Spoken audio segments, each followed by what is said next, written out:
రైతుల ఐక్యత, రైతుల ఐక్యత, నష్టపోయిన రైతులకు వెంటనే, నష్టపోయిన రైతులకు వెంటనే తడిసిన ధాన్యాన్ని వెంటనే, తడిసిన ధాన్యాన్ని వెంటనే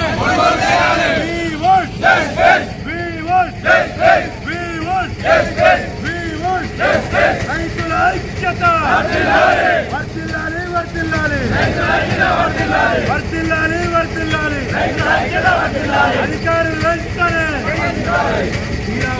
అధికారులు వెంటనే, అధికారులు వెంటనే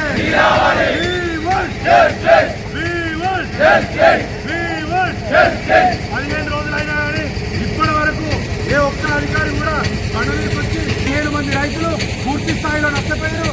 20కి పైగా రైతులు నష్టపోయినా కూడా ఇప్పటి వరకు ఏవో గారు కానీ ఫ్యాక్టరీ సిబ్బంది కానీ వచ్చి అక్కడ చర్యలు తీసుకున్న దాఖలాలు ఖచ్చితంగా వాళ్ళకి నిన్న దగ్గర ఒక 8 నుంచి 15 మంది రైతుల మట్టు కొనుగోలు అయ్యాడు.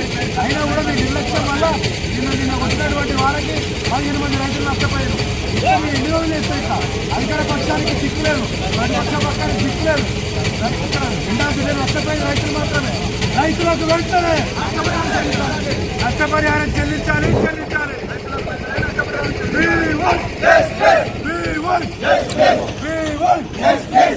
మన ఛానల్ ని చూస్తున్న ప్రతి ఒక్కరూ సబ్స్క్రైబ్ చేసుకొని లైక్ చేసి షేర్ చేయడం మర్చిపోకండి.